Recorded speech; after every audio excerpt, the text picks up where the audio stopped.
오늘의 소설은 중국 사대기서 중 하나인 금병매 완전정복 제15장으로 월미에 대한 손설아, 유령의 복수, 나그네 길입니다.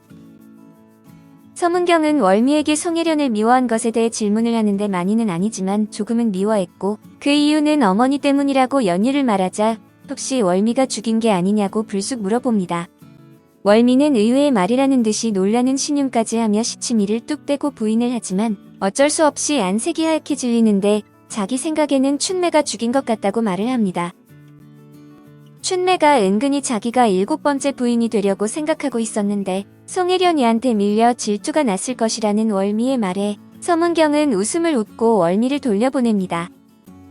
자기 방에 돌아온 월미는 가만히 있다가 어떤 변을 당할지 모르니 미리 도망을 치는 것이 좋겠다고 생각하는데 그냥 도망치면 범인으로 의심할지도 몰라 다른 핑계를 대기로 합니다.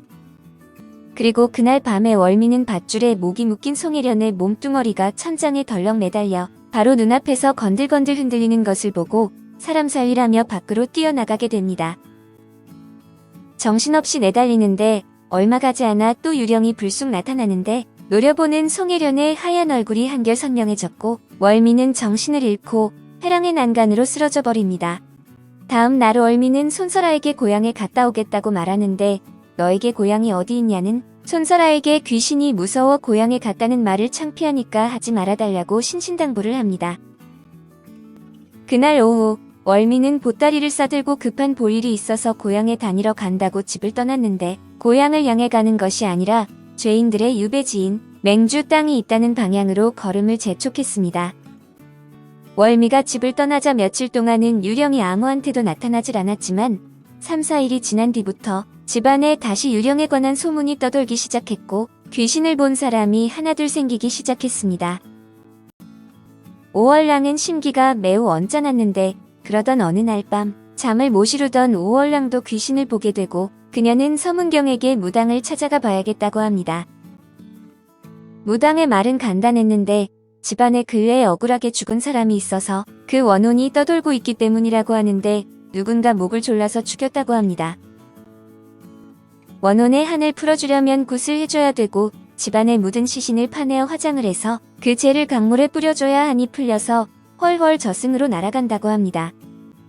집에 돌아온 오월랑은 서문경에게 무당이 한 말을 자세히 들려주었더니 서문경은 말없이 듣고 있다가 무당이 시키는 대로 해보자고 흔쾌하게 승낙을 했습니다. 한편 해가 뉘엿뉘엿 저물어가고 있을 때 삼거리에 이른 월미는 어느 쪽이 맹주 땅으로 가는 길인지 알 수가 없어 노변에 있는 주막집에 들어섰습니다. 50이 가까워 보이는 늑수그레한 주모와 한 남정네가 있었는데 그들에게 맹주로 가는 길을 물어보면서 이런저런 이야기를 하다가 그 남자가 내왕이의 외숙임을 알게 됩니다. 어느덧 해가 지자 월미는 그 주막집에서 하룻밤을 묵었고 남정네도 길 가는 나그네라 그 집에서 묵었는데 월미는 주막에서 일하면서 함께 살자는 주모의 이야기에 흔들리게 됩니다.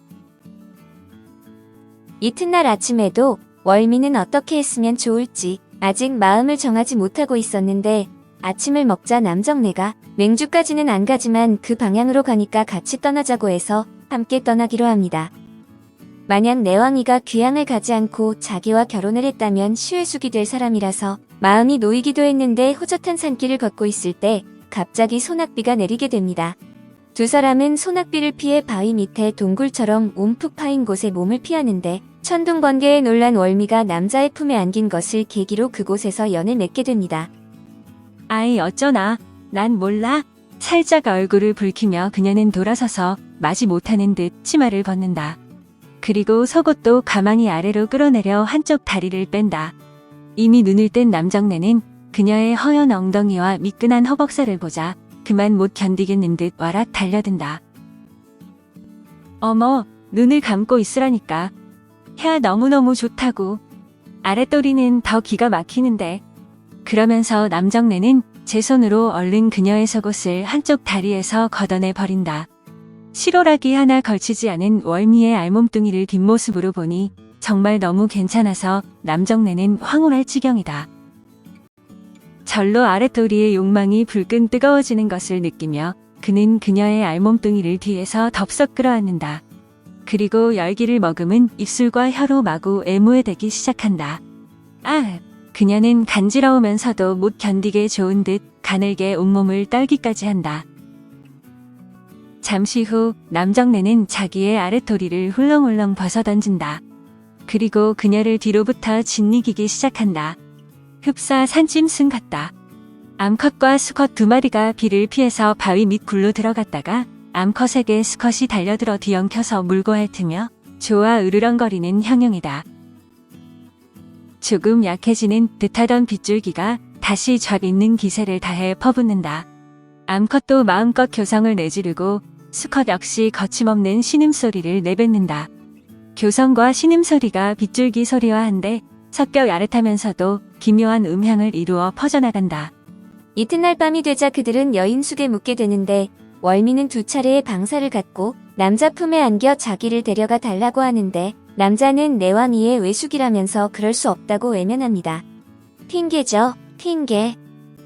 이튿날 아침에 월미가 눈을 떴을 때 남자의 모습은 보이지가 않았는데 머리맡에 단량의 주어가 허름한 한지에 쌓여 놓여 있었고 그 돈의 정체를 안 월미는 두 눈에 핑 눈물이 어렸습니다. 여인숙을 나선 월미는 양가구를 향해 걸음을 재촉했는데 그 남자가 양가구까지 간다고 했으니 빨리 쫓아가면 따라잡을 수 있을지도 모른다는 생각에서였습니다. 그러나 양가구까지 가는 동안에 월미는 그 남자를 만나지 못했는데 지체할 것이 없다 싶어 월미는 해가 서쪽으로 꽤 기울었는데도 맹주 쪽으로 가는 길을 물어서 양가구를 떠나게 됩니다.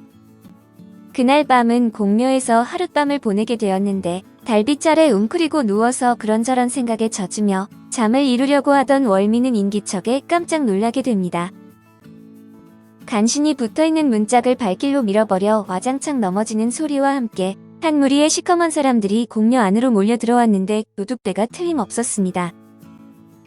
결국 월미는 그들 네 사내에게 수없이 겁탈을 당했는데 털보의 계시로부터 시작해서 처음엔 한 차례씩 순번이 있더니 나중에는 제멋대로 술을 마시다 생각이 나면 와서 진이겨 대곤 했습니다. 뒤따라 재단 위로 올라온 털보가 반드시 눕히라고. 그래야 개시를 할 게 아니야. 하고 내뱉는다. 그러자 새 사내는 또 달려들어 옆으로 움츠리고 있는 월미의 알몸뚱이를 억지로 반듯하게 눕혀서 두 다리를 활짝 벌려놓는다. 이미 체념을 한 듯 월미는 꼼짝을 안 하고 두 손으로 얼굴만 가린 채 그대로 가만히 누워있다. 됐어. 자, 너희들은 물러가. 가서 술을 마시고 있으라고. 새 사내가 술자리로 돌아가자 털보는 자기의 아랫도리를 훌렁훌렁 벗어 던진다. 그리고 그녀를 덮친다. 애무고 뭐고 없이 대뜸 계시다. 도둑의 두목답다고나 할까 그 물결이 거칠기 이를 데 없다. 어느덧 월미도 얼굴에서 두 손을 떼고 털보의 허리를 두 팔로 휘감아 안고서 자기도 모르게 교성을 내지르고 있다. 그 광경을 새 사내가 술을 마시고 괴성을 지르기도 하며 넋을 잃은 듯이 바라보고 있었고 또 재단의 정면 벽에 그려져 있는 낡을 대로 낡아 희끄무레해진 공자상이 멀뚱히 내려다보고 있기도 했다. 그날 밤 월미는 그들 네 사내에게 수없이 겁탈을 당했다. 털보의 계시로부터 시작해서 처음엔 한 차례씩 순번이 있더니 나중에는 제멋대로였다. 술을 마시다가는 생각이 나면 와서 진미겨대곤 했다. 월미는 그만 나중에는 지칠 대로 지쳐 코에서 비린내가 쏟아질 지경이었다. 절로 눈물이 볼을 적셨다. 소리 없이 흐느껴 울면서 월미는 속으로 도둑놈들은 별 수 없이 도둑놈들이지 이것들이 사람이여 하고 치를 떨었다. 어느새 잠이 들었던 월미가 꿈에서 소리치는 소리에 놀라 일어나니 아직 어두웠지만 출입문 쪽이 희뿌연게 곧날이 새려는 모양이었습니다. 내 사내는 드르릉드르릉 코를 골아가며 정신없이 자고 있었는데 월미는 기회는 지금이다 싶어 발자국 소리를 죽여 그림자처럼 출입문을 빠져나가 걸음아 날 살려라 젠걸음으로 도망을 쳤습니다. 너무 몸이 탈진해서 그런지 곧 잠이 들었다. 얼마나 지났을까? 털보가 부스스 털고 일어나더니 또 다가와서 벌컥 눈에 번들번들한 웃음을 떠올리며 누가 옷을 입으라 그랬어 어서 벗어 하고 호통을 치는 것이 아닌가.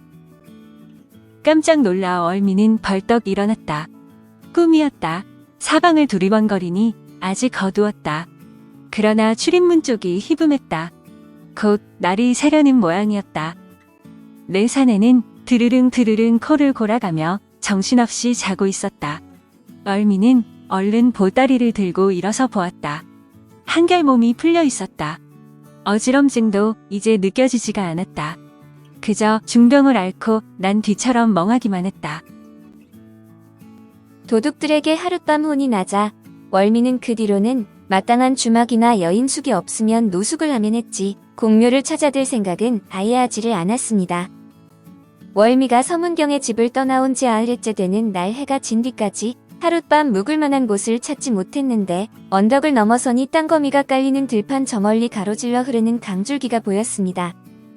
그리고 강 건너편에 마을이 있는 듯 불빛이 하나둘 반짝거리기 시작했는데 강기슭에 당도했을 때는 이미 밤이었고 뱃길이 끊어져 건너갈 방법이 없었습니다.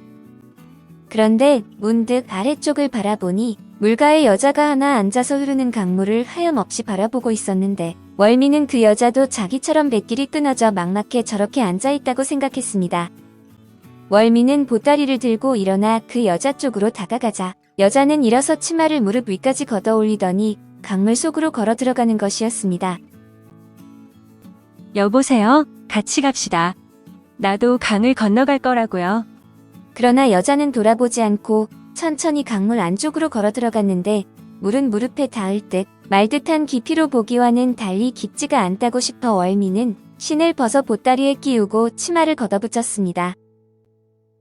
그리고 보따리를 머리에 이고서 강물 속으로 발을 들여 놓았는데 얼마 안 가서 비명을 내지르며 월미는 그만 물속에 푹 잠겨들었고 앞서가는 여자는 여전히 무릎이 잠길 듯 말 듯 걸어가고 있었습니다.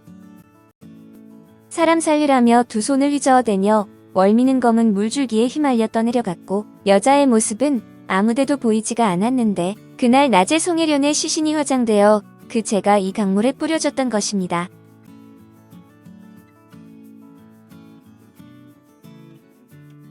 금병매 완전 정복 제16장 경사로 이어집니다.